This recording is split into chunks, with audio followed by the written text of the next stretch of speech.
that a person before this will prejudice our client, and it's also in violation of clear provisions of the law.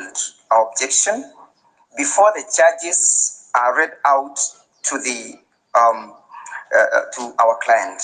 A person who is engaged in meaningful act and is barred from representing a party in a private capacity. We so beseech you, Mr. Speaker, sir, to uphold our objection. I am most humbled. For the National Assembly, if you look at our program, the preliminary objections were to be raised after His Excellency the charges. Before anything else, I will allow the Counsel for the National Assembly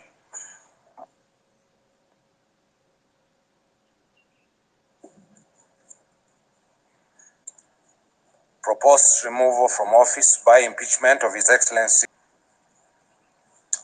Your Excellency Rigathi Gachagua, EGH, Deputy President of the Republic of Kenya. Please take the stand. Your Excellency Rigathi Gachagua, EGH, Deputy President of the Republic of Kenya, by the Senate from the National Assembly are as follows.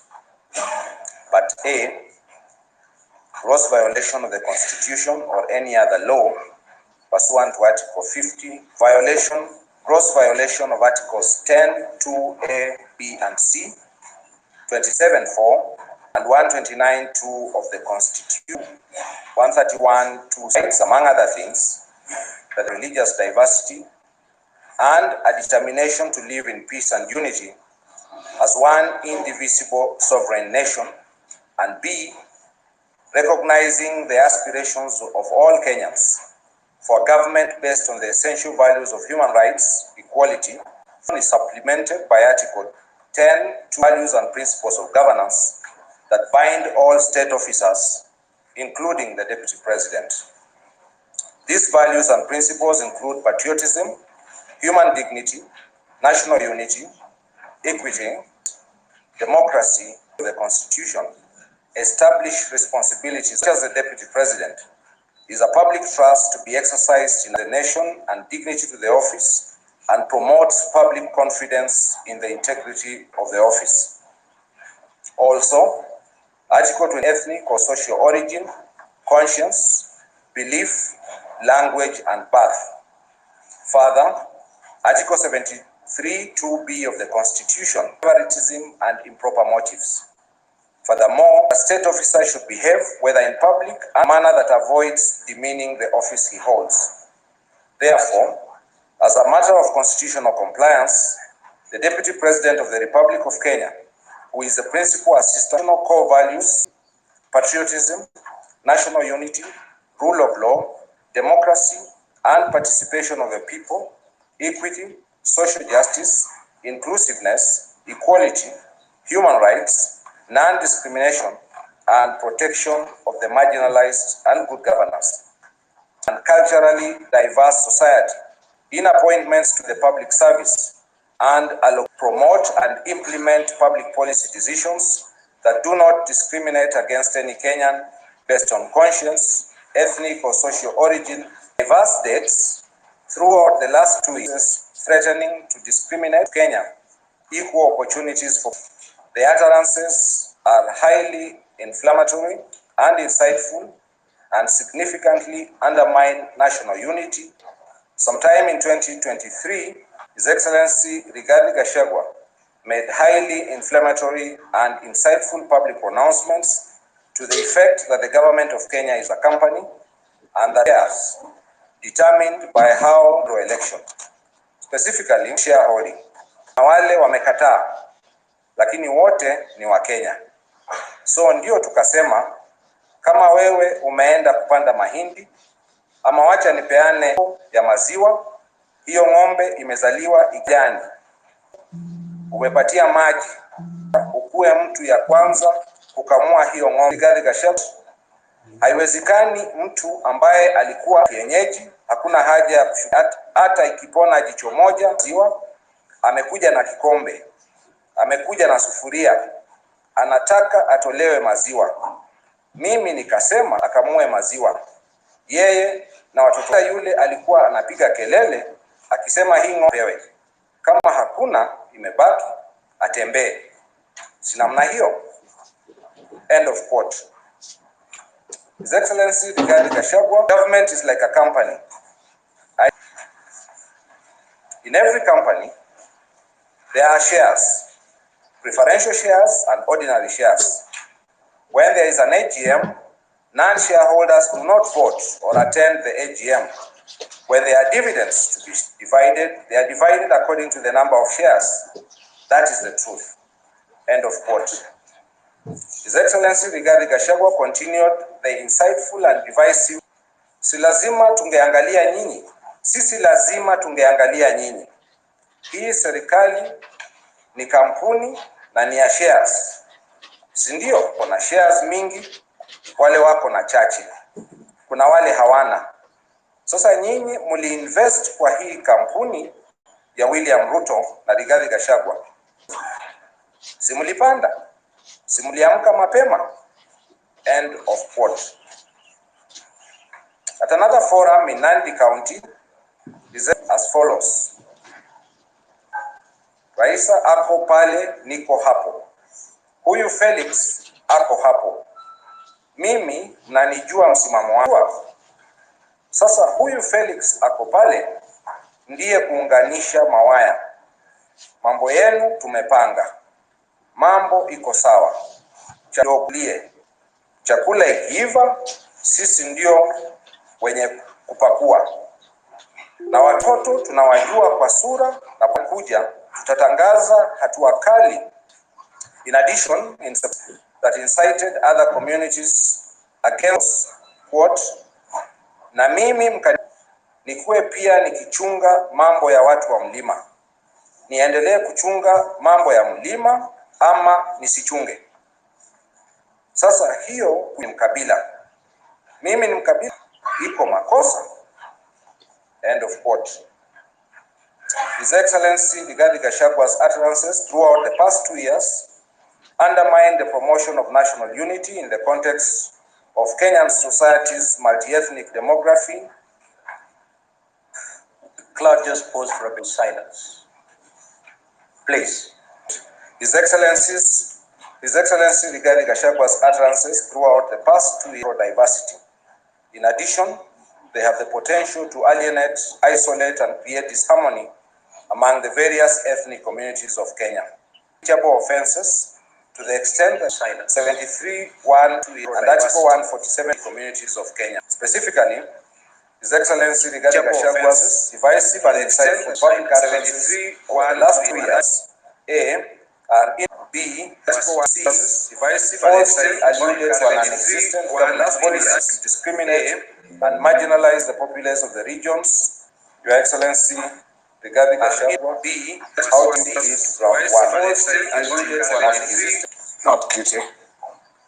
Ground 2, 147(1) of the Constitution provides that the Deputy President shall be the principal assistant of the President and shall deputize for Constitution states that the Deputy, His Excellency Rigathi Gachagua, undermines the President and the Cabinet and the effective discharge of the national government's executive mandate by making unilateral public statements that were inconsistent with policy positions collectively adopted by the government, and shall illustrate Constitutions the national government's executive mandate along by making unilateral public statements that were inconsistent with policy positions. His Excellency Rigathi Gachagua made a public statement opposing the Nairobi River by the riparian orders.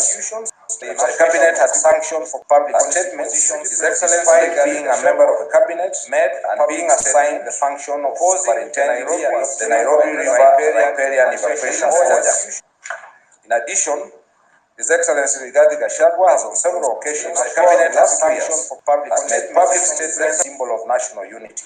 The President said Kenya belongs to all. Gachagua has on several occasions the Cabinet has sanctioned the 2022 elections and that he would ensure the government does not at another public forum national unity. Contradicted him by saying that Kenya is the company in which the provision of government services is stressed and shared, and that public forum national unity, where he publicly states Kenya is the company narrative that Kenya is the company government services in which the rights of citizens are based on shares, determines His Excellency the offences to the extent that A, they undermine the effective discharge of the national government's executive mandate. B, they violate the doctrine of collective, which is incompatible with his constitutional status as the principal assistant to the President of the Republic of Kenya. Your Excellency, regarding Gachagua. B, gross violation of Schedule 2 provides that devolution is a fundamental national value and principle of governance. In addition, Article 6(2) of the Constitution provides based on consultation and cooperation. These provisions are supplemented by Article 189(1) of the Constitution, which provides that governments at each level shall perform and exercise their powers in a manner that respects the functional and institutional integrity of government at the other level. Under paragraph 7A of part 2 of the 4th schedule to the Constitution, county governments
guilty.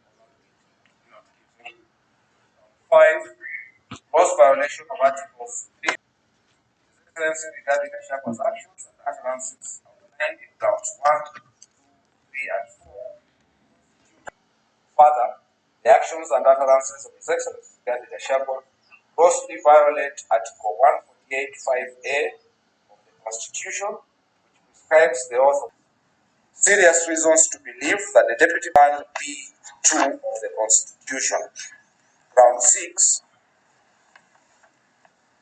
Serious reasons to believe that His Excellency regarding Gachagua, Institute of the National Court provides That is an offense intends to stir up to make it an offense. To use such words is likely to be stirred up.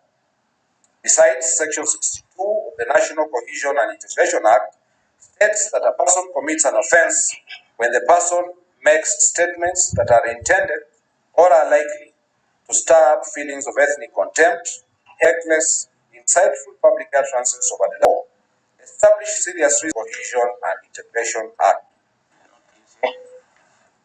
Crimes under sections 45, 1, 46, 47A, 3, and 48, 1 of the Anti-Corruption and Economic Crime Act, and sections 2, 3, 4, and 7 of the Proceedings of Crime and Anti-Money Laundering Act.